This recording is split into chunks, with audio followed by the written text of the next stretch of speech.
You're listening to the Pace Radio Network here at paceradio.net.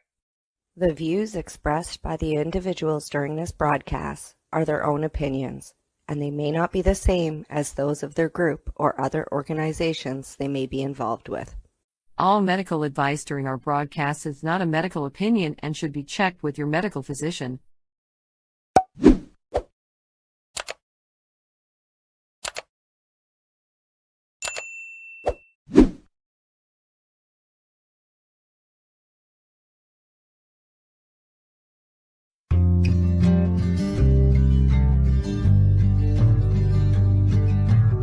I want to talk about news, don't want the drama.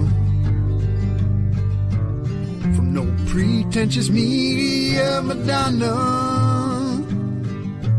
I found me a great ganja mama. Cannabis and coffee with some marijuana. Good morning, everybody, and welcome to Cannabis and Coffee with me. I hope you're all having a great week. And behind me, you can see the inauguration of a rapist. And I'm just got it blatting in. It's not on. Well, the audio is not on. The video's on because my TV is always on. But I'm glad that the show is today at this time, so we don't have to watch that. This morning, I have a previous guest, a good friend and a patient with me this morning. Mellisa has been fighting with WCB Nova Scotia, seems like for a decade already. She's been through so much. She's been a previous guest. She kind of gave us a background. So it was a lose, and then a little bit of a win, and then a lose, and then a little bit of a win. Right now, they've got her in an Airbnb. They're renovating her house or doing some things for her, and then all of a sudden they won't. So this fight and battle with WCB, never mind her health, the fact that she wanted to use cannabis as a medicine, the fact that she was injured at work to begin with, all falls back to the lack of services that we do have in some of our provinces. It's not all I'm not going to say it's like that everywhere, because depending on your premier on how bad your services really are, right? Nova Scotia seems to be consistently lacking in doctors, lacking in services, lacking in anybody that gives a shit. Honestly, they've voted 2 consecutively conservative premiers. I'm just going to leave that with you. So I'm going to bring Mellisa in and let her tell you her story, because it's not mine to tell. Welcome this morning, my dear loveliness. How are you doing? Good. How are you? Well, living the dream, right? No, We're all living the dream, right? Wrapped in heat and fat attached to a wall. Heating blanket, DB in one hand, just finished popping, my attention deficit meds. But yeah, I feel you. Yeah. I feel you. So they got you in an Airbnb right now. How long you been in that one? I've been here since the end of April, and it's cost them, I would say, close to $100,000. Your life's worth that. In about a month, that's a drop in the bucket to what your life's worth. Just before, the last 2 Christmases, because of you'll hear it's pretty. We had some dirty weather coming through. That's what I'm feeling. Yeah, you said you got some weather coming through. Is that just wind hitting the house? The sun's coming out now, but this is the wind, and it's supposed to get gnarly later on. So. Yeah, well, you guys do get some gnarly weather out that way, don't you? Oh yeah, I'm right on the water, so it's. Are you? No, no complaints there. I mean, it's a beautiful spot. I wouldn't be complaining either. I'd be right on the ocean. I'd be happy too, but get a bit treacherous sometimes too, though. Yeah, but then December 15th, my case manager sent me a message, and she said, if you're not in agreement, the plans were wrong. The plans they come up with were wrong because they missed a bedroom, and I kept saying, you missed a bedroom on the plans. So I'm not signing off on this. And I needed a therapeutic tub. And for pain control, I mean, if you're not going to cover my cannabis, then I need a tub. I need, what I mean? If you're not going to do one, you got to replace it with something else. That's right. Absolutely. She said they'll do a regular tub. And I said, I'm trying to avoid you a bunch of future costs, because I have an appeal in for the tub, because they're going to put a regular tub in, That's So not good for you. You need a therapeutic tub. Number one, you need the jets, but you need something you're not going to fall in, right? Like you need one of those ones where you have the door, you can just walk in, sit down, and have safety. Like if you have to crawl into a regular tub, yeah, Mel, you could fall on your head. I can do Well, that. and you fall down quite a bit as it is, don't you? No, my balance isn't great, but I was a figure skater for 20. Right. So like, thank God for that. But my balance isn't that bad. I haven't fallen, knock on wood, yet. But my balance is off. But I catch myself. You know what I mean? Like I catch myself with my legs. Like I use my legs a lot from the skating. But my main concern was the back door, because the back door, when you go through the back door, the basement stairs are right there. Right. And I come in and trip, arse over kettle down those stairs. But and there's a window like 2 feet on this side. And I said, can you just move the door here so I can just walk right into the kitchen? And they said, well, we won't be able to match the siding. And I thought, what? Who cares? Siding? Well, I want the door moved. Yeah. I don't care. I don't care if you put was it Mac tack? I don't care if you put Mac tack around it. You know what I mean? I don't care what you do with it. You can put whatever around it. But I was just so blind. And she said, well, they're going to extend my kitchen, so I'll have more lower counter space, so I'll be able to be more functional in my own home, like for trying to prep meals and things like that, which I need to get back to doing. It's more like a tunnel. And I said, well, what about windows? Like, like it's a tunnel. Because my psychiatrist looked at the original plans and he called it a prison. He said, it looks like a prison. That will be your prison. And I said, I know, because where I'm immunocompromised, I'm right on the ocean. One of the biggest triggers for trigeminal neuralgia is wind. Right. And weather. And barometric pressure where I'm at, I can't, it is what it is, but I would not have this had I not been hit in the head with a chair at work. Right. So it all stems back to that, right? Right. And that's what they don't understand, is that they're trying to make and WCB does this, I think 90% of the time. I hate to say this because I had a 2-year battle with WCB in Alberta for my husband, right? And it took me 2 years to battle with them just to get his wages. Like, never mind the rest of it. We're still fighting with WCB in Alberta. He still hasn't had a knee replacement. He's still working in pain every single day. But what I find with them is they will give you a little bit of a bone and then they want you to fight for it. And it just seems to be a continuous game because they're a private insurance company, right? Like, I think that's one thing that a lot of people misunderstand, is that they're a government entity and there's government regulations over them. There isn't. They are just like your car insurer. They're a private insurance company that we pay, that the employees pay employers pay premiums to cover their business liabilities for injury, right? So basically, when you break it down to that, it's no different than dealing with Canada Life or any other insurance company. Only this one's worse, because they feel obligated to fuck you as often as they possibly can and not pay you for anything. They want you fixed and back to work in 6 weeks, no less, no more, right? Yep. And that's the mandate that these people are given. Like when they're one of their agents, they're given this little book. And I know this because I had to actually hire, you can't even hire a lawyer in Alberta, right? So they have mediators, but the mediators are independent. And we got a really good one. And this guy showed me their little checklists. And he showed me how to get around their bullshit. Right. So again, like it's fighting, and it's always no, we can't help you. No, we can't. And you got to appeal after appeal.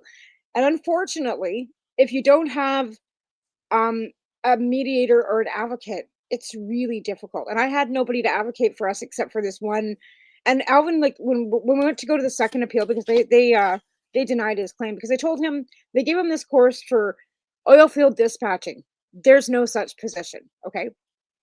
Then they told him that the wages were $60,000 a year, which is bullshit. A taxi cab dispatcher was what I was doing prior to, was a minimum wage job, right? So they told him to go out and get this job. And for 2 years, he couldn't find a job. So for those 2 years, I had to fight with him to get his wages back for what he would have made if he was working in the oil patch, right? And it took me 2 years. But the last appeal, Alvin refused to go to. It was a Zoom meeting. And he said, I am not going. I'm done fighting with these people. I'm fucking done. Let them do whatever, right? And that's where he was at. So his little advocate there, I sent him an email telling him he is so frustrated. He's not appearing. He's so done. We've been doing this for 2 years. We're sinking. We're living on a farm in the middle of the prairies. Like, thankfully, we weren't at that point weren't paying rent, but we were having to move and having to go and find somewhere to pay rent. So he was having to go back to the patch and get the doctors at the Canadian whatever institute that he was going to Calgary for his knee to have him sign a waiver saying that if something happened to his knee, that they would no longer be liable. Right?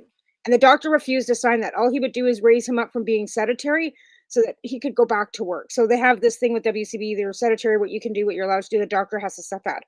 So what they ended up doing was he said to the doctor, look, at my family's starving. Like, this has to change. Like, he told the doctor, I'm farming, I'm doing these things, I can do this. So the doctor, against his better, judgment, gave him that one lift from sedentary to moderate or whatever it was. But it was to the point at one point where he wasn't even allowed to walk across gravel. Right? They wouldn't let him have a job if he had to walk across gravel. So he had other jobs. He'd gotten hired at Nova in Brooks, right? And WCB fucked him so they wouldn't hire him because of the limitations that they had put on him because of WCB. So they were standing in his way of getting a job. Never mind, you know what I mean? So here you are back to a private insurance company putting barriers in front of you. It's pretty apparent you're not going to be able to ever go back to the job that you had. And they just keep putting barrier after barrier after barrier. Never mind, they won't cover your cannabis meds. At one point, they will. They have this insanely archaic policy. See, they're stuck on this thing, THC, right? Right. And they don't know. They literally, I know at least I don't know about other provinces because they haven't dealt with other provinces, but I can speak specifically and say definitely 100%. That workers' compensation Nova Scotia does not know the difference between THC and THCA. Well, there's a huge difference between THC and THC. They have no. THCA's got no high to it to begin with. Yeah. THCA can be made into micro sprouts and eaten and make your health like we've got. Do you know what's going on with the micro sprouts? Oh yeah. Have you heard about Cheryl's micro sprouts and Haley? That's why Haley has not had any episodes of epilepsy seizures. Like, she has gone from being like made to getting new teeth and going to bars and strobing lights, things that kid could never do. Rain on a tin roof would put her into a seizure now, and it's all because of microgreens. That's why I need to get my house sorted. Because the thing of it is that's brand new. Like, I think they're the only ones in Canada right now that are actually doing it. I'm not sure she's even licensed because they need like 10,000 seeds a month. And you know how Health Canada looks at a seed, right? A seed is still a plant. Like, as soon as it pops, it's a plant, right? So trying to get a licensing for 10,000 plants a month, you know what I'm saying? So this has been an obstacle. I know that there's legal stuff looking at this, but you know Cheryl at all? I've seen like different things. I've been following it like with other stuff. Like, I get distracted easily, but I need to hook you two up there because I was doing broccoli sprouts for a long time before. Well, there's other exactly, because there's a THCA isn't just in cannabis, right? It is also in other plants. So if you can do THCA and other plant matter, it makes a huge difference. And like myrcene is one of my top kind of relax, pain, nighttime things, and I can get that from hops. CBH. I've got a sponsor with my cannabis substitution program. It's called zerohigh.ca, and Daryl has got CBHs, CBNs, and go ahead. Why do we as patients who are charters have to navigate this system? Why do we have to? Why should I have to go to hops? Why should she have to grow and you have to go through thousands of seeds? Yeah, exactly. And the worst part about it is that 90% of the benefits of the plant have no euphoric to it. It's Exactly. the THC, it's one portion. But again, we don't want to be breaking that plant down. It's like ripping a carrot apart. You want the full spectrum. You Yeah. want that little bit of THC because it's there for a reason, right? But I Yeah. mean, there's so many different compounds. But if you start ripping it apart and just doing isolates and distillates, that's not good either, No. right? And they're finding that out that if you just isolate that one distillate or that one whatever, it's no medical benefit to you, right? Yeah. Roger that. Even straight THC doesn't get you fucking high, right? Like I've got people that got like I've got THC tinctures and I've got all and they're like, I thought I'd get high off the THC. I'm like, no man. You have to have and THC in order for you to get that euphoric also has to be heated. So if you're not smoking it or vaping it, you ain't gonna get high off of it. And people just get this has so much misinformation about the fact that they think I'm gonna take this dropper of THC, I'm just gonna be ripped. No, but you're not. Edible, on the other hand, you get the THC with the biologics and the heat in your stomach. It's activated the THC, and then you're going to get a little bit of euphoric off an edible, right? But And then again, when it's a tincture, all that it other not like a tincture metabolates so quickly that you're not going to get high off that THC tincture. It's just going to go into the molecules will break down into your and go into your blood cells the way it's supposed to actually help you in the medical form. Again, none of these things are medically, scientifically, blah blah blah. I have no degree and no medical experience, right? me either. I will just put that disclaimer out there. But Sure, then- again, no, me either. and again, like I said, we know these things because we've been using cannabis for decades for our health. These And are we our personal experiences, and it doesn't always work for everything for me either. And I tell people that, like, it might not work for you. I find absolutely no benefit to CBD. That's just me. I'm not saying that nobody else out there is going to have benefits to CBDs. I don't tell people don't use CBD because I don't find any benefits for myself. But see, that comes down to your own specific chemical compound of your that everybody's endocannabinoid system and body chemistry is different. Absolutely. And There people, you go. You said it. when anybody starts on it, when they say I want to learn about cannabis or I want to know about cannabis or I want to try it, the very first thing before I even have a discussion with them is I will send them information on the endocannabinoid system, what it is, how it functions, how it works, what it does, blah blah blah blah blah, and And they don't even get through the first portion of it because it's such dry reading. but here's the thing, though, it's I thought the same thing too, but if I didn't know that, it wouldn't have worked, or I wouldn't have been able to find, like Well, to find the information that you need specifically for yourself and find the great strains. And that's the journey too, is finding the actual plant that has the right compounds for your body. And you might go through hundreds of them. You might find one or two that are effective. You might find none that are effective for a really long time, right? Like and I say to people, like, for myself personally, I stick with indicas all the time because I know an indica is going to have a heavy THC compound. For me, I need the THC to stimulate my appetite to begin with, because that's what stimulates my appetite is a THC. I also need it to keep myself motivated. And I don't know what everybody says, oh, THC, no, for me, it focuses for my attention deficit, right? Now the CBDs, honestly, like if it's there's such a little bit involved in that plant matter, usually it doesn't. And then there's the CBHs, the CBNs, and all that other good stuff that's involved in that whole plant matter.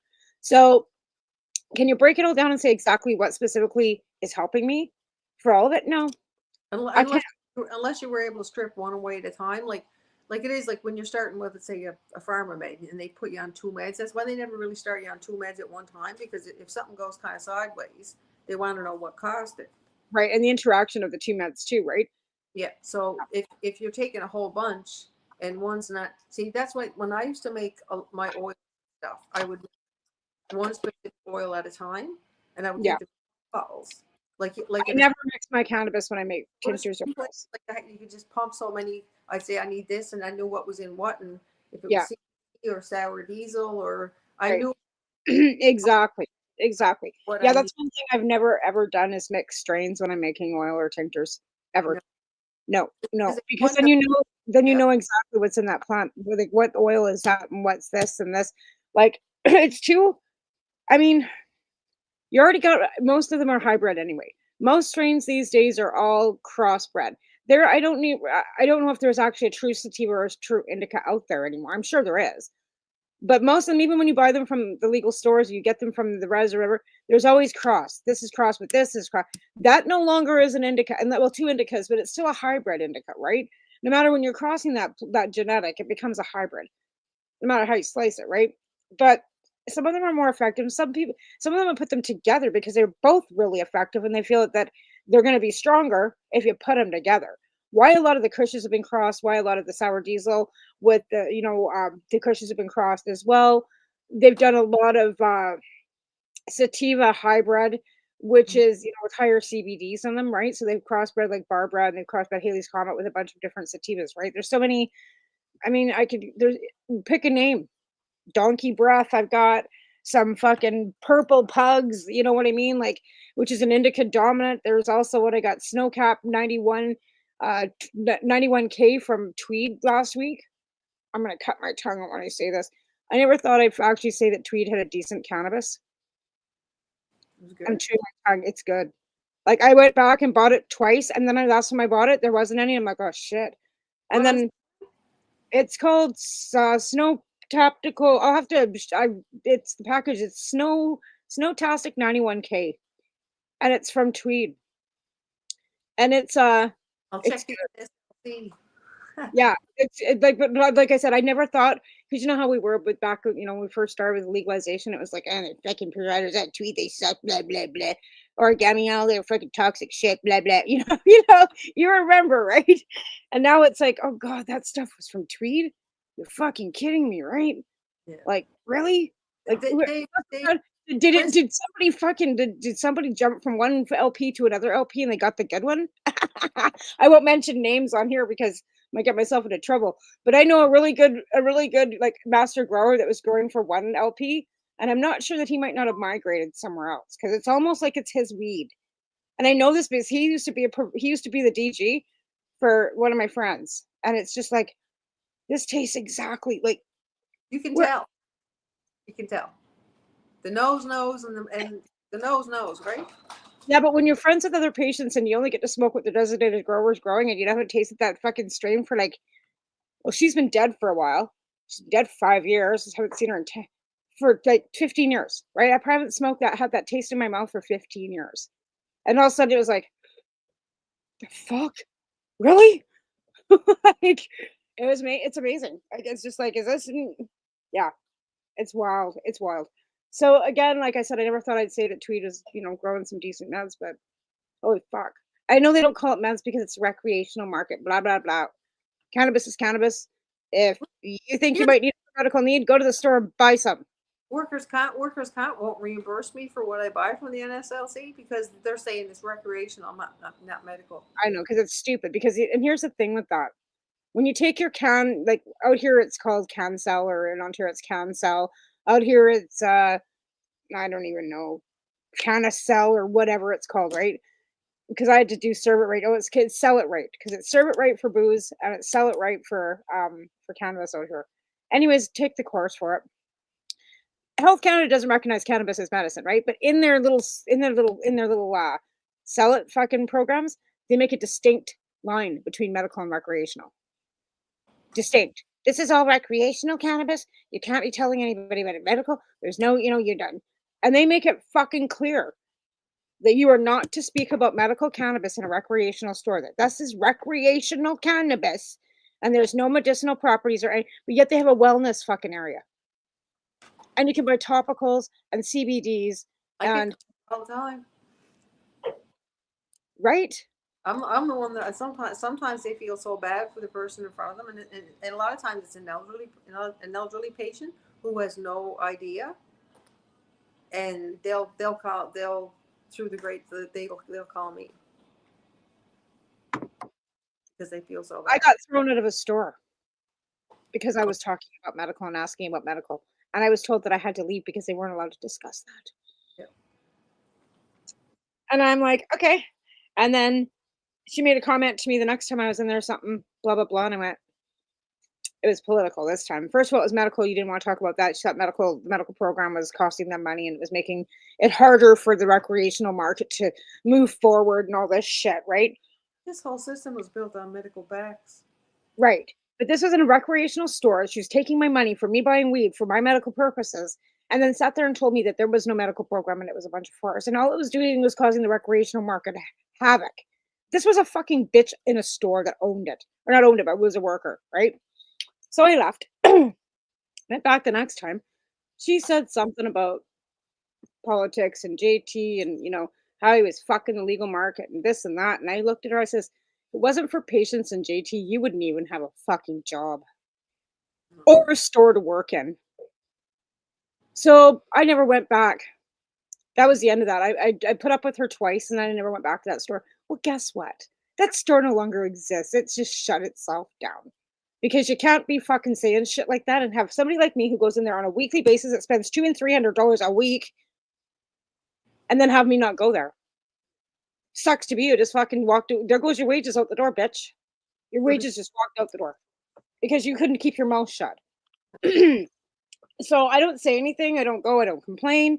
I just quit going to that place, and eventually they shut down because I spend a lot of money in them, right? Like, you don't understand, people. Like, medical is your bread and butter. You want those medical. You don't want that person that comes in once a month to buy a couple joints. You want that medical patient that comes in once a week and spends $500. That's going to keep the doors open, right?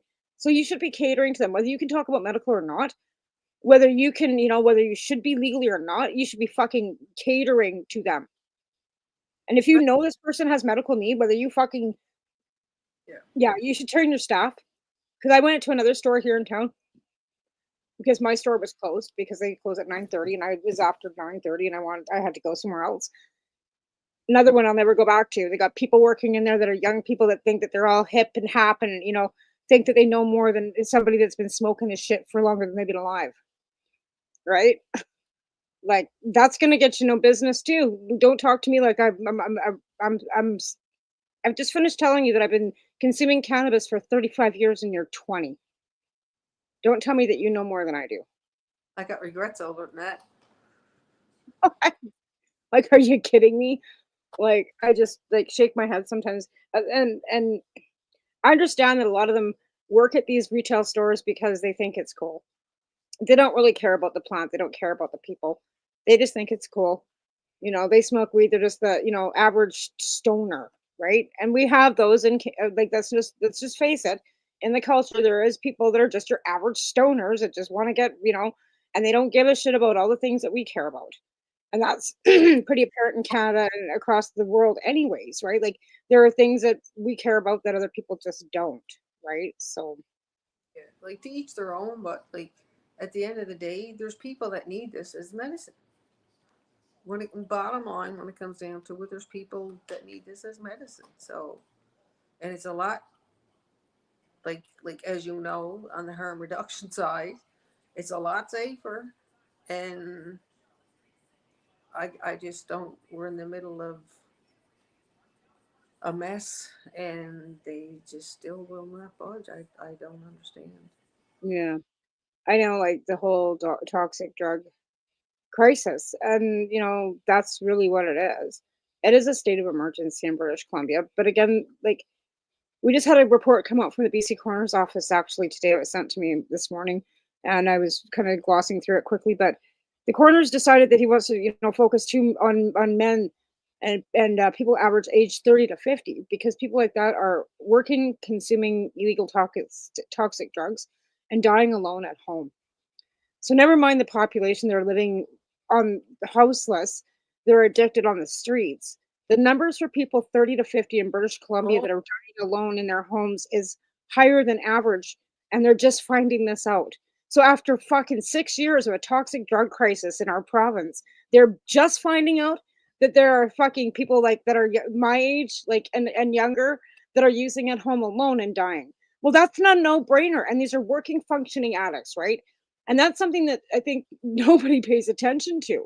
Is there are working, functioning addicts, whether you're an alcoholic that goes home and drinks every fucking night, gets up and go to work the next day, whether you're a crackhead that goes to work all day, goes home, smokes rock all night, and then gets up and goes to work the next day. I was one of them for many years, right? Like, where I was a functioning addict, I would go home, whatever, get up the next day, go to work. Nobody had a fucking clue what I was using. whether it was alcohol, whether it was drugs. Nobody knew because I was getting up every fucking day and going to work and didn't look like a fucking homeless fucking drug addict, right? But that's an issue for Canada too. Like how many faceless, functioning people out there with trauma walking around with a bag over their head, just waiting to get through that day so they can pay their bills to go home to fucking not think about it. Because they're not getting high to have fun. They're getting high to fucking numb the pain. Anyways, honey, it's 10:30. I gotta pay some bills. We gotta take a break and run some commercials. God, I can talk lots. Sorry. And then we'll come back. And unfortunately, during the break, we can't talk because it's like it was in the beginning. So it'll be 2.5 minutes and we'll be right back. So I'd like to thank our sponsors. We'll be right back with Mellisa and we'll talk more about, everything that we can. We'll be right back.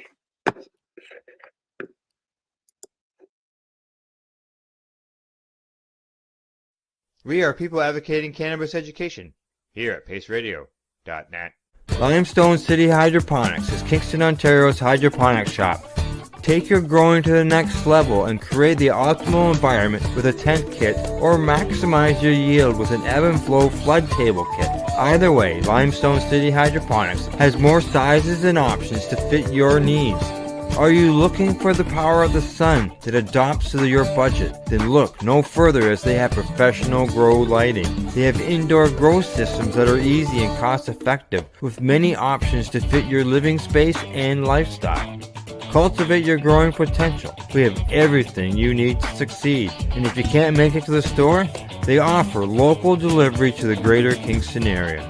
Remember, when you're looking for experts to help you grow, then look no further than the locally owned Limestone City Hydroponics, 105 Sunderland Drive in Kingston, Ontario. Call them at 613-548-0420. Are you looking for non-stop, continuous cannabis and psychedelic programming? If you are, then turn your browsers to 420radio.ca or paceradio.net, where you will find the 420 Pace re-rolled Saturday. Everything gets started at 8 a.m. Eastern Saturday morning. Enjoy the buzz of legalization with Campbellford Lifestyle Shop. From lights to plant nutrients, books, consumption accessories, and more, we've got all your basics to grow or consume cannabis. Visit our info center or take a look at our piercing services and body jewelry, now available in-store through Campbellford Lifestyle Shop, 17 Bridge Street West, Campbellford. Are you looking to get your medical cannabis grow license? Limestone City Hydroponics can help patients through the process of obtaining their license to grow medical cannabis. What's that? You don't have a doctor. If you meet the medical criteria, Limestone City Hydroponics has a nurse practitioner who can assess and provide medical cannabis prescriptions. What are you waiting for? Contact Limestone City Hydroponics at limestonecityhydroponics.ca or call them at 613-548-0420. Pace Radio is the people advocating cannabis education radio network. Legacy 420 have an awesome array of cannabis-infused beverages, from pop to Nature's Nectar's teas, all in amazing flavors. What a selection! We even have a delicious mango-infused juice, and let me tell you, it's delicious.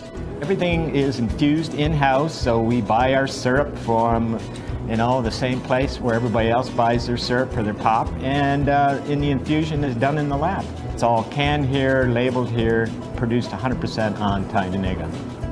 We have two lines of drinks. One is called our Nature's Nectar. That was our original line that we came out with. And then we also have a line under the Red E brand. We have them in 10 milligrams, 30 milligram, and 60 milligram cans. What a great selection for a get-together with friends or after a long day. Remember, if you want to wet your whistle with on-site lab-tested products, come see your trusted partner. Legacy 420 out on your road.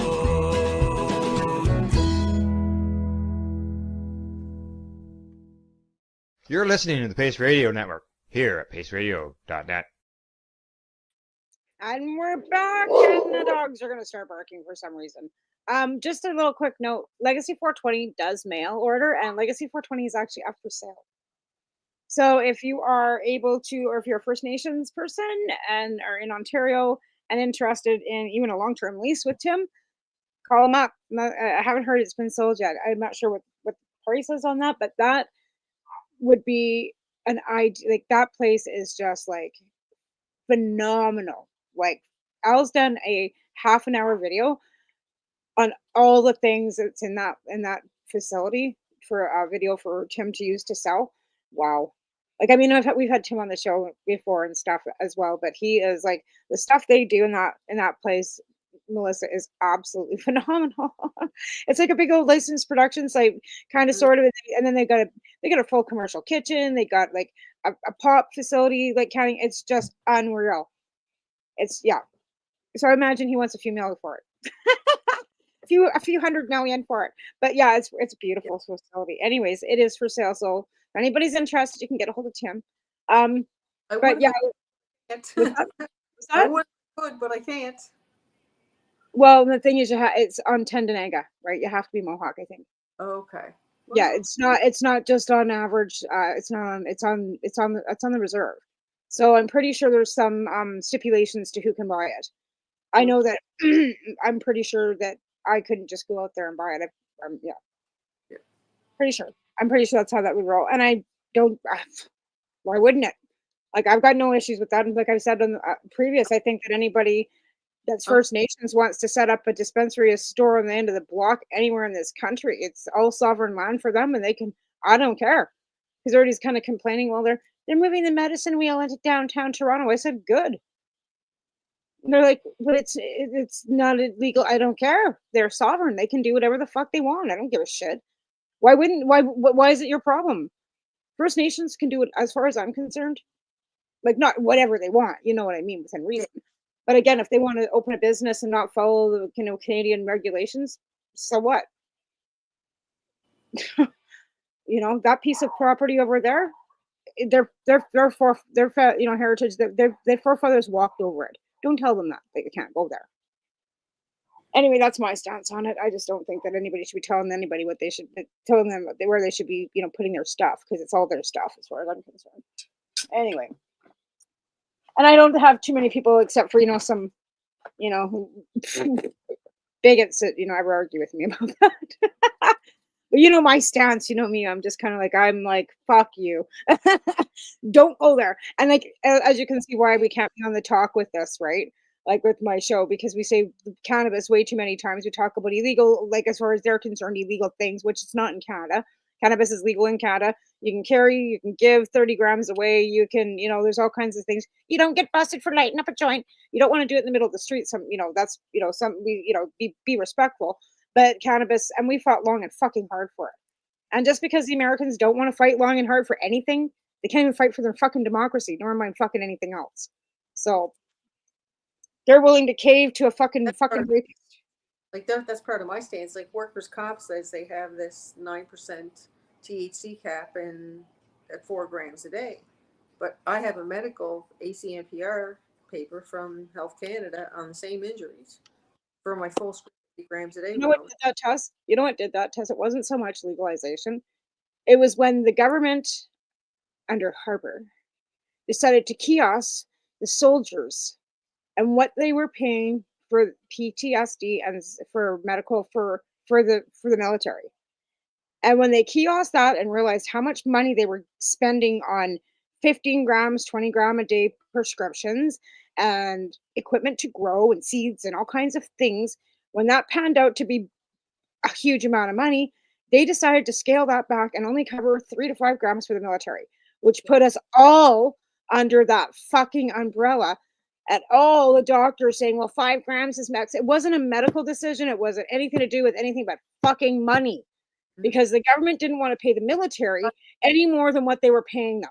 And that was under the conservative fucking government. It's never been changed. I don't know if it's ever been looked at, to be fair, but that's what fucked us all. Google Peter. Oh, it wasn't the Harper government. Actually, I think it was under the Liberal government. I could be fucking lying. It was Peter Stauffer.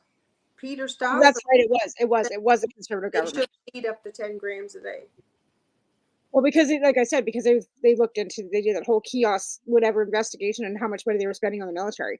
And that's when they scaled back, not just the cannabis for the military, but they scaled back a lot of other things, and were expecting the soldiers to come and fucking prove they had their leg hadn't grown back.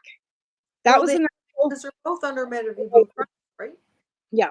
That was back then. That was that whole incumbents of that bullshit with fucking, and that's when they closed those 9 veterans offices too.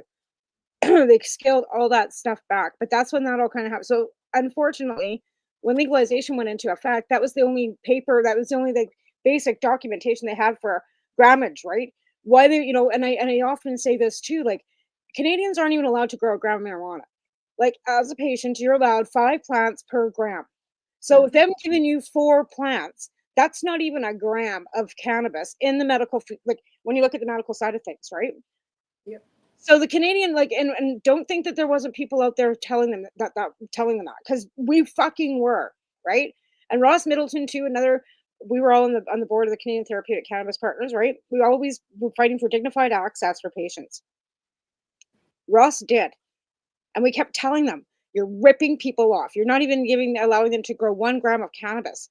5 to 1, 5 to 1. They're like, me.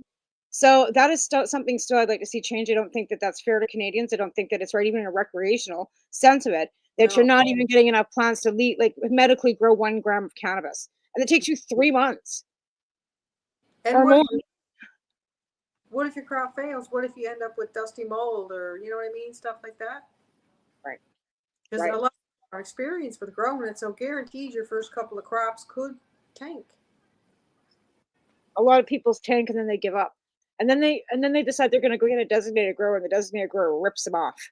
So, you know what I mean? Like the patient's journey can be really fucking difficult because there's so many snakes and vipers out, you know, like very expensive to boot. Yeah, it's not cheap. And even to grow, like I think that's why we have so many. Well, we don't have a lot of block market growers anymore because the price of cannabis has dropped. Like it's not even your electricity will cost you more now than what you can get for a pound, right? Yes, exactly. And I've also said this too. Like I know we wanted to get this off the street and away from the kids, blah blah. But now they got no access. And now they're fucking smoking meth because they got more access to meth and fucking fentanyl than they do to cannabis. So our kids are fucking going into the hard drugs and not the fucking weed. So what did we do? What did we do? Did we do the right thing? Like I mean, I often sit on the fence going, did we do the right thing? Do we not? But I often ask these kids, like, do you guys have access to cannabis? Like I'm not going to go get it for them because I will not do that. I will not put myself at risk if I've got my own family to worry about. But I asked them, like, do you guys have access to it? Like, I would hope that you guys have access to some weed because I really would like to see you guys smoking weed rather than drinking, or even because they got like I got 15-year-old kids coming into the store drunk, right? Like fucking drunk, staggering, falling down drunk, 14 and 15-year-old kids, right? Hey, I was a 15-year-old kid too. I get it, right? Okay, I was too, but like. And alcohol seems to be prevalent, but we also have 14-year-old kids ODing on fentanyl. Times have changed, and here's my question: if like certain countries were concerned about other countries having an impact on their countries, whatever's, then why go after a social media app? Then cut off all, or talk to that country and make exportation of a certain pharmaceutical illegal? Well, they are. They are. That's what they're doing with the borders shutting down. Yeah. Yeah, I think that's what they're doing. Like, we'll have to wait till fucking the Twilight Zone starts. I don't know when the Twilight Zone's going to start. I mean, I don't even know if it's done and over yet. I see in the background his fucking orange head standing there. But that's when the fucking whole fucking catalyst is gonna fucking drop. I'm doing it. You start signing those fucking executive orders, and who knows what kind of executive orders that fucking orange is gonna sign. And I don't know how it's gonna affect us up here. Most of his support is there. Why would he get rid of it? That's why when I was seeing videos from people, I'm like, nah, I ain't going nowhere. I didn't post no goodbye video to nobody. Did you notice that? I didn't. You know what? I knew Canada wasn't going anywhere. I didn't post nothing because I didn't fucking feel the need. All these Canadians posting, bye. I'm not. Why are you doing that? This doesn't affect us. In fact, if you look at a few other videos, Canada's TikTok servers are not in Canada. Canadian government has no control over any of our servers because the servers are not in our country. The servers are in UK or the servers are in other countries. The only reason why, and in reality, the only reason why that the United States can fuck around with their fucking shit is because he got that little Singaporean underneath his fucking neck, underneath his fucking left fucking flab fucking fold. Like, fuck. It's all a fucking facade of fucking monopoly of fucking, let me see how many minions. And then last night I usually try and stay away from this on my show, but I can't today, just for a half a minute. Last night in his fucking speech, Trump said twice that they rigged the election. Fucking twice. He said Elon Musk went down to Pennsylvania and he was there for a month and he did a lot of campaigning and he campaigned hard and then he went and sat behind a computer. He fucking said it twice in his fucking speech last night. They rigged it and fucking Musk was behind it and he's saying it loud and proudly and nobody's doing a fucking thing. They're all lined up. I thought they were going to arrest him today. See that? There's that conspiracy theory, you fucking Democratic fucking idiots. Nothing's going to happen. This guy is taking over and this guy is going to start taking over everything. So buckle up, buttercups. It's going to get fun even for Canadians. Just saying. And I'm ranting and I shouldn't be. This is not TikTok. But you know what I mean? Like I'm terrified. Fucking terrified. Like I'm worried they're gonna turn around and squash the whole cannabis thing. Like, you know what I mean? Like I wouldn't put Poilievre has decently said on a number of occasions, but the gap has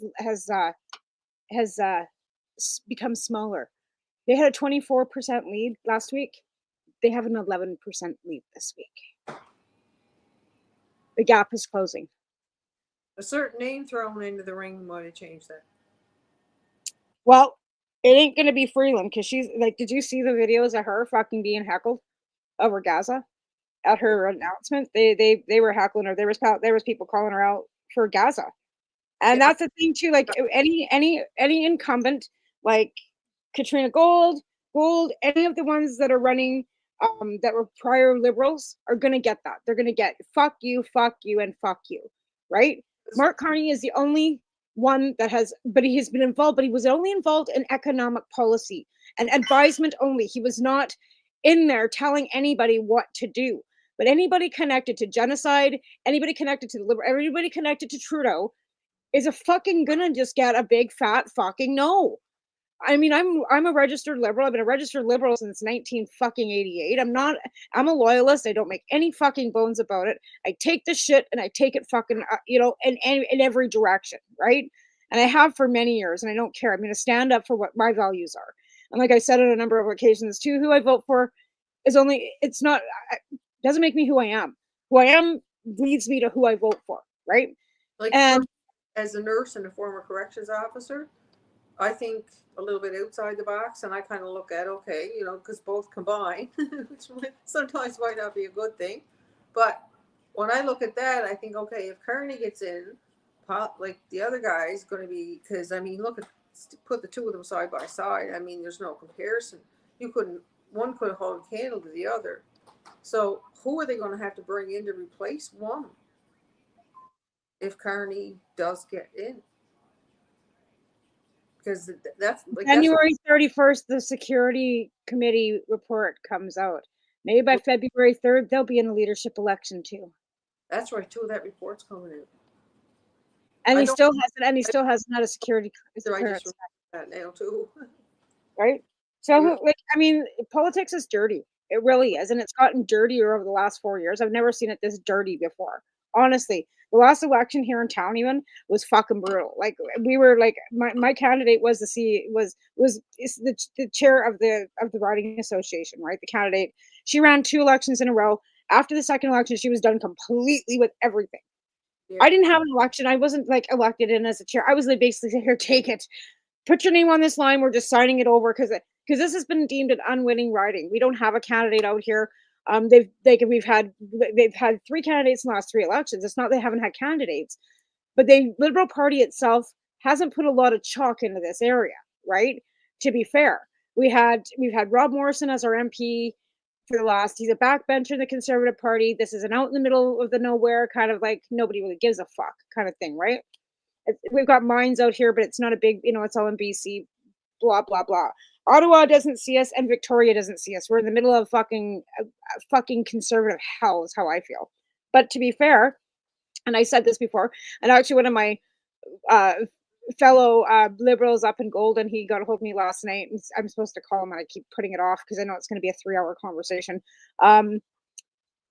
they have to parachute, and Carney needs a riding. So wouldn't it be fun if Carney got parachuted into my riding? Because we have no candidate. That's right too.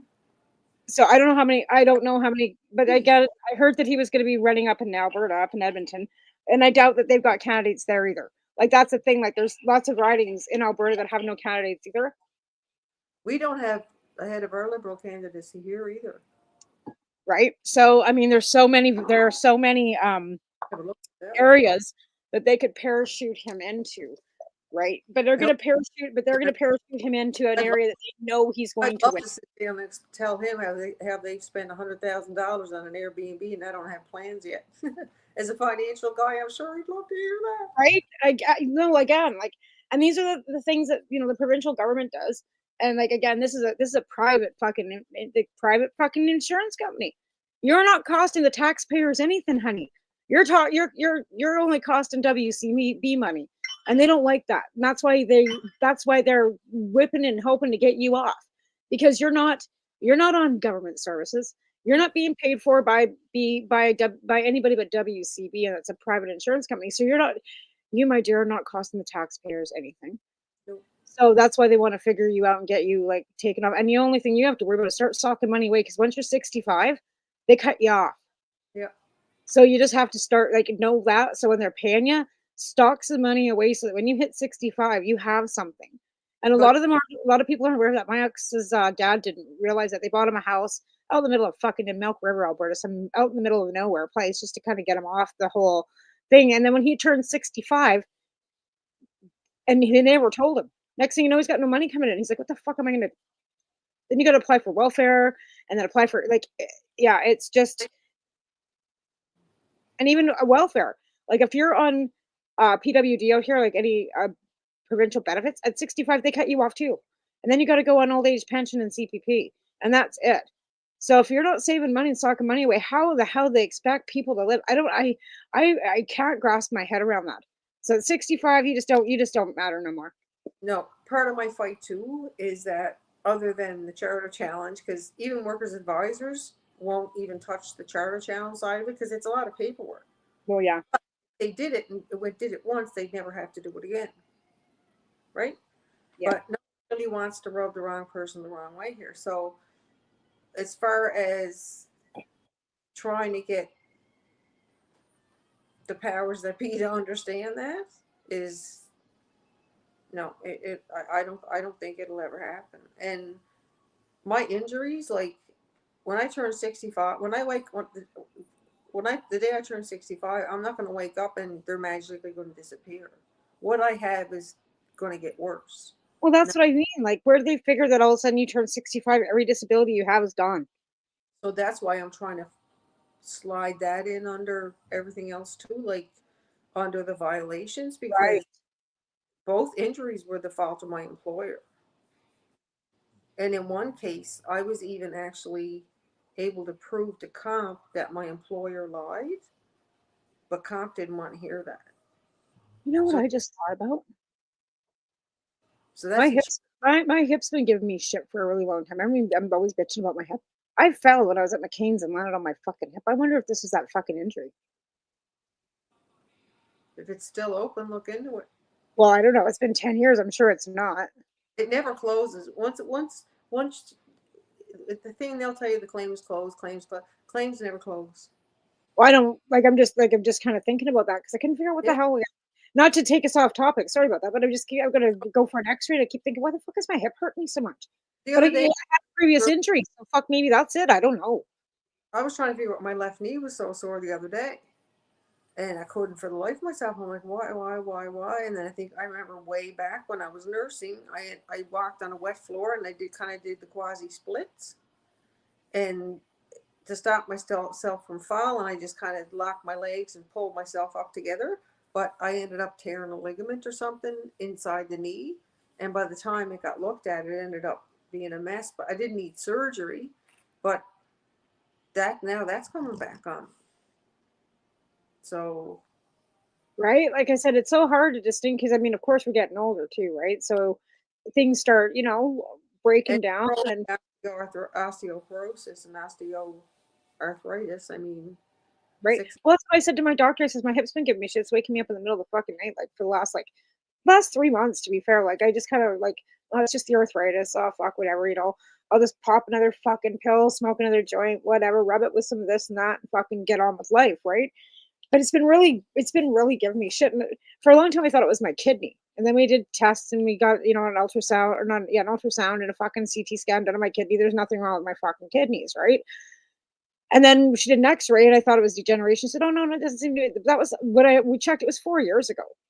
So this has been continued. Like, and I like never thought of it. But yeah, I fell. Like, I was on compensation in Alberta for a little while because I was in a car accident. I had whiplash, and then I fell when I was working at McCain's, and I was on compensation for whatever, the 6 weeks, did physio and whatever. I'll have to mention that to my doctor the next time, or when I get X-rays, because I'm waiting for a call for X-rays. Apparently now you got to wait for calls for X-rays.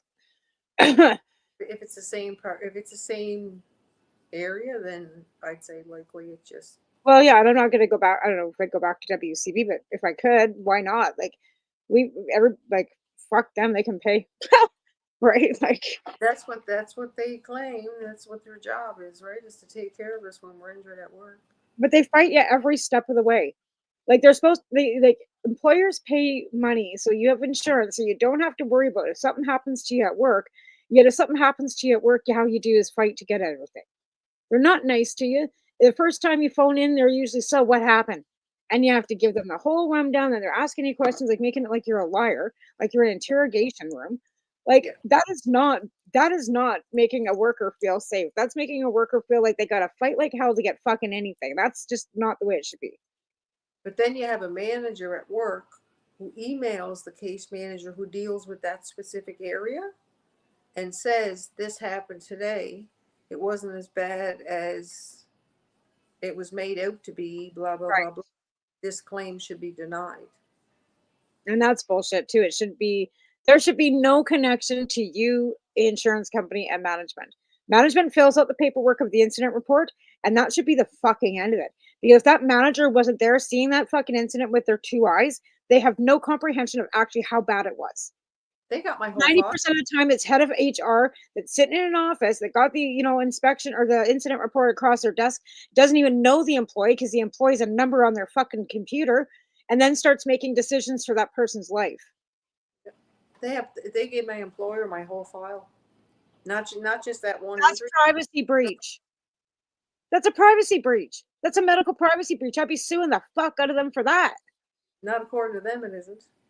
Sure, it is. Get anyone to even outside. Under the Canadian privacy laws. Check the Canadian privacy laws. You bet. That's medical. That's like when Health Canada mailed out all our fucking medical stuff with our fucking names and addresses on it. It's the same thing. We'll talk about this. Don't run after the show. Like when we close off here, just stay underneath, and we can talk after I go off live. But don't go. Like, don't click the close button. Just I'll remove you and just stay where you are, because we got 2 minutes till we have to say goodbye.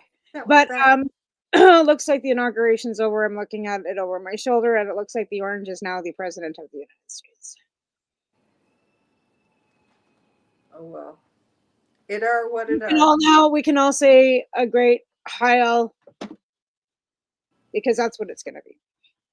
Anyways, I can do this on this channel because it's, not TikTok.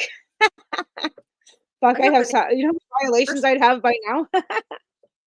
That's how I lost my first account. That's how my first account got. Oh, I fucking lost my first account too, but I was only on for like 3 months before they nailed me.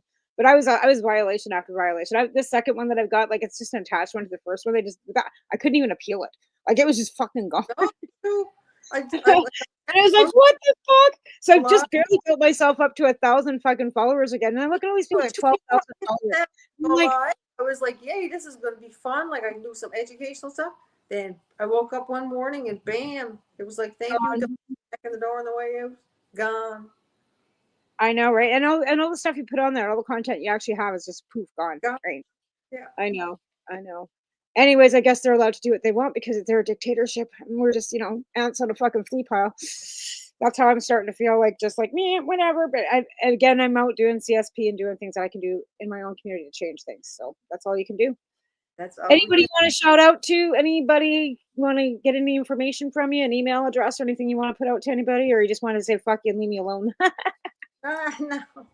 Shout out to the East Coast Cannabis Substitution Program and your program as well. And I know the name of the program in BC, but my brain just ain't functioning It's right. also Surrey Cannabis Substitution Program. We got Surrey, Langley, Cranbrook. There's one that was running in Ottawa. We're not sure how they're doing. There's one in Winnipeg. There's one in Saskatoon.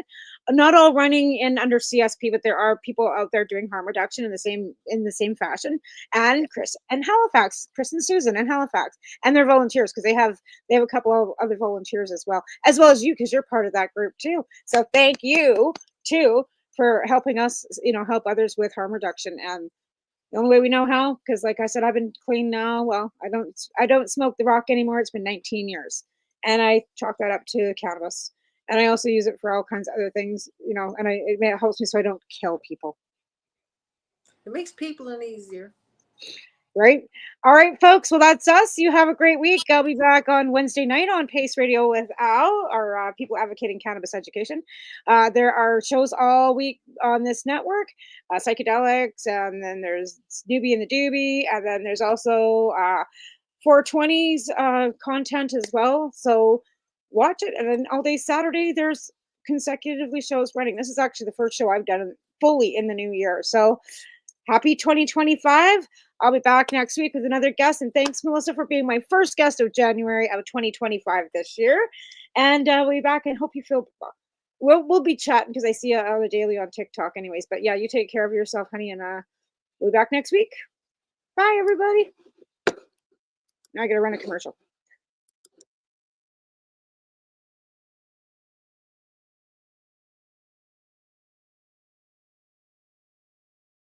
You're listening to the Pace Radio Network here at paceradio.net. The opinions of the individuals during this broadcast are their own, and may not be the opinions of their group or other organizations they may be involved with. All medical advice during our broadcast is not a medical opinion and should be checked with your medical physician.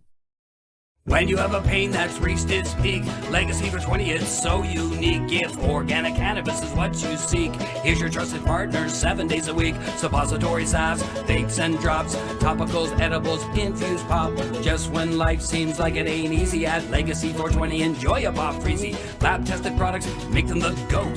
Legacy 420 out on your road. Legacy 420 in Tyendinaga Mohawk territory. Indigenous organic cannabis at its finest. Enjoy the buzz of legalization with Campbellford Lifestyle Shop. From lights to plant nutrients, books, consumption accessories, and more, we've got all your basics to grow or consume cannabis. Visit our info center or take a look at our piercing services and body jewelry, now available in-store through Campbellford Lifestyle Shop, 17 Bridge Street West, Campbellford. Limestone City Hydroponics is Kingston, Ontario's hydroponics shop. Take your growing to the next level and create the optimal environment with a tent kit, or maximize your yield with an ebb and flow flood table kit. Either way, Limestone City Hydroponics has more sizes and options to fit your needs. Are you looking for the power of the sun that adapts to your budget? Then look no further, as they have professional grow lighting. They have indoor grow systems that are easy and cost effective, with many options to fit your living space and lifestyle. Cultivate your growing potential. We have everything you need to succeed. And if you can't make it to the store, they offer local delivery to the greater Kingston area.